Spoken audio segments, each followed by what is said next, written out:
Olá pessoas, eu sou Danizito e meu amigo Jujutsu Kaisen 2 é um meme real. Porque assim, basicamente lançou agora, né, Jujutsu Kaisen Mojuro ou Mojuro, sei lá como é que se fala. Só sei que a tradução pra isso é Jujutsu Kaisen Módulo, vai saber. Basicamente temos literalmente a continuação de Jujutsu Kaisen, a história original mesmo, super canônica. Onde os nossos dois protagonistas, pelo menos é isso que passa, são literalmente os netos de Yuta com a Maki. Sim, exatamente, os dois conseguiram ficar juntos. E outra coisa muito aleatória e maluca é que sim, existe alienígenas no verso de Jujutsu Kaisen. E isso vai ser um pouquinho melhor explorado daqui a pouco, que eu já vou trazer a review aqui pra vocês e tudo mais, todos os detalhes desse primeiro capítulo desse mangá. Mas antes, obviamente, eu vou pedir pra vocês deixarem o like, se inscrever no canal que não é inscrito, que é muito importante, inclusive comentar aí se vocês querem que eu continue trazendo Jujutsu Kaisen módulo pra vocês. Mas enfim, já que você deixou o like, bora logo pro vídeo. Pois é, já era, cancelem os rojões, porque Satoru Gojo não vai voltar de jeito nenhum. Pra surpresa de 0 pessoas, né? Mas assim, uma das coisas que eu mais achei interessante nesse novo capítulo de Jujutsu Kaisen, além de alienígenas existirem, inclusive isso abre margens pra interpretar o que seria o Sukuna, o que seriam as maldições em si, mas principalmente a energia amaldiçoada, é o fato também de como a história está se desenrolando. E pra mim, assim, né, esse aqui é a Nobara, esse aqui é o Fushiguro Megumi, e esse aqui com certeza é Itadori. Porque eu não sei, eles são extremamente parecidos, mas enfim, né, já indo direto ao ponto, esses aqui são dois irmãos. E resumindo, a Yuka, né, que é uma Okotsu, era muito apegada ao Yuta, que é o avô dela, enquanto o Tsurugi, que é o menino, era muito apegado a Maki, que era a sua avó. E os dois meio que estão aqui numa fase onde eles estão disputando entre si pra saber quem é o mais poderoso, pra saber quem deveria ficar com o anel do Yuta, o mesmo que deu pra Yuka, só que depois que ele se foi, a sua filha simplesmente mandou ela devolver o anel e deixar com Tsurugi, alegando que ela não tem esse direito e tecnicamente o único digno de carregar este anel é Tsurugi, o seu irmão. E resumindo tudo o que acontece neste capítulo, basicamente eles são chamados aqui para uma missão que também tecnicamente seria uma espécie de experiência pra eles se desenvolver, a respeito de um cara que sequestra crianças, eu não sei se pode falar isso aqui no TikTok. Enfim, né, ele finge que é bonzinho e tudo mais, né, atrai a criança e simplesmente sela ela. Vocês já vão entender mais ou menos o que acontece. Enfim, é dito aqui, a questão do sequestro dos japoneses como fonte de energia continua sendo um problema sério. Então, se vocês encontrarem qualquer resquício de impureza, vai ser o suficiente. Vocês 3 irão ao local, portem qualquer informação que encontrarem. Então, tecnicamente, não é pra eles interceptar. Os dois, então, se perguntam, nós 3? Como assim? Quando chega um terceiro personagem se apresentando como, sou o inspetor Marulu Valvou e eu não vou pronunciar isso aqui. Vocês podem me chamar de Maru. Era bem mais fácil ter dito isso. Ele se pergunta, você é um feiticeiro estrangeiro, né? É difícil achar um. Ele, é mesmo? Então ela resume as condições atuais de como está, né, a energia amaldiçoada. Como a energia amaldiçoada é um tipo de energia emocional, características dos japoneses, não é estranho dizer que irão nascer mais feiticeiros por aqui. Claro que há exceções como você. Entendo. Então a razão por trás dos sequestros japoneses se dá por conta da sua energia amaldiçoada. Resumindo a situação, este carinha aqui, ele não entende nada sobre energia amaldiçoada e nem sobre feiticeiro Jujutsu. Ele tá ali pra basicamente monitorar a situação e também ver com seus próprios olhos quem vocês realmente são. Tudo isso pelo país dele, só que nós já sabemos que, bom, ele é um alienígena, falando inclusive terráqueos com poder semelhante ao nosso. No caso, seria os próprios feiticeiros Jujutsu. E é quando ele simplesmente diz, não importa o que aconteça, não contem comigo, pois eu recebi ordens de não intervir. Isso antes de começar a missão. Então, simplesmente, a Yuka e o Tsurugi, simplesmente ele fala assim, então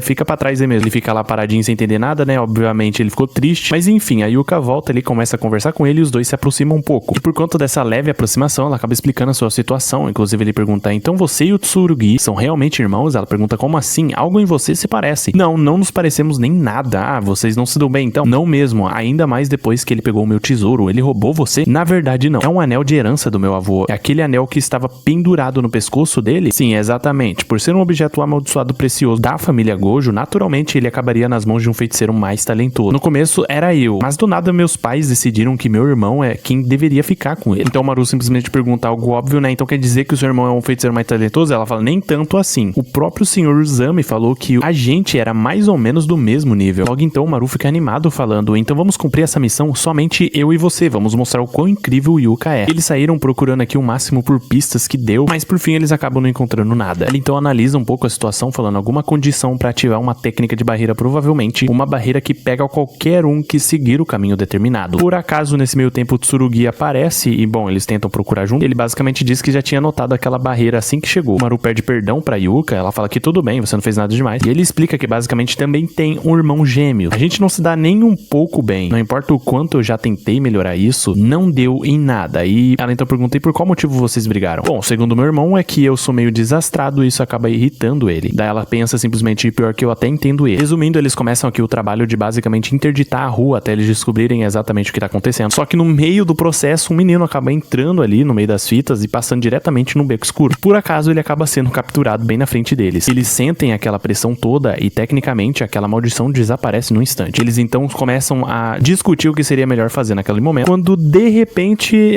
sim, ele acabou sendo capturado também. De começo, a Yuka não parecia querer nada de salvar o seu irmão, só que daí o Maru acaba convencendo um pouco ela, então ela acaba ficando um pouco mais determinada de não só salvar ele, mas chegar lá e dar um murro na cara dele. Mas já indo revelando aqui o que tá acontecendo com o Tsurugi, basicamente ele tá com aquele cara lá que captura as crianças, né, e simplesmente falando que você sabia que as ruas de Kyoto formam um padrão quadriculado? E isso combina muito bem com a minha técnica de barreira. Ele então responde, mas daí fazer isso justamente na sede dos feiticeiros, bem onde fica a escola de Jujutsu, você só pode ser um idiota. Ele responde, analisando a situação, idiota que tá parecendo você. E resumindo, ele começa a falar uma coisa muito interessante, falando, de qualquer forma, eu vou parar com esse negócio de tráfico humano. Se você também é um feiticeiro, você já deve ter ouvido falar. E eles perguntam o quê? Fala sobre o quê? Ele então responde falando, os alienígenas chegaram. O Gui então começa a zoar a cara dele falando, você é mais um daqueles usuários de maldição malucos. Achei que você fosse um pouco mais cabeça, sabe? Daí ele responde, infelizmente é real. As visitas desses seres alienígenas foi classificada pelo QG como um caso de classe especial no mesmo nível de Ryomen Sukuna há 68 anos atrás. O Gui se pergunta, Ryomen Sukuna tá tirando? Foi aquele monstro que deu origem ao epicentro do inferno das maldições? Ele então diz, parece que você pelo menos estudou um pouco. Tratado de segurança, todas as missões diplomáticas com os chamados alienígenas foram jogadas no colo do Japão. Além disso, a barreira cultural entre duas civilizações pode gerar uma grande destruição. Resumindo, eu acredito que uma guerra de invasão por parte dos alienígenas está prestes a começar. Mal sabem ele que já começou, né? Tem alguém literalmente investigando ele. Provavelmente a verdadeira face do Japão será revelada por meio dessa missão diplomática e da guerra também. Então eles perguntam, o que você quer dizer com tudo isso? Explica, a resolução surgiu por conta do ato terrorista de 68 anos atrás, o jogo do abate. Pode falar o nome, eu já me lembro de quão casca-grossa foi esse arco, hein? Será mesmo que hoje em dia no Japão existem figuras extraordinárias como Gojo Satoru ou Itadori Yuji que deram um fim naquilo tudo? Quando a fraqueza dos feiticeiros vier à tona diante do mundo, esse negócio fajuto de nova energia vai acabar. Bom, resumindo, ele está querendo dizer que não existem mais feiticeiros jutsus de grau tão especial quanto antigamente. Enfim, o valor da vida dos japoneses também vai despencar depois que ele descobrir tudo isso. Então ele vai, né, acabar com os negócios dele. Por fim das contas, pensei em te vender pra ver se eu conseguia alguma grana, até porque ele é um feiticeiro jujutsu. Além do mais, as crianças já foram embaladas. Resumindo, o Tsurugi começa a tirar sarro da cara dele e começa a tomar um pau. No momento que ele poderia ferir um pouquinho mais, simplesmente uma porta voa na cara dele. Nada mais é do que a Yuka chegando sorrando tudo. Em salvar o seu irmão, simplesmente mete, eu te desafio, seu merda. E parte pra cima dele, ele tendo que defender do nada. Ele então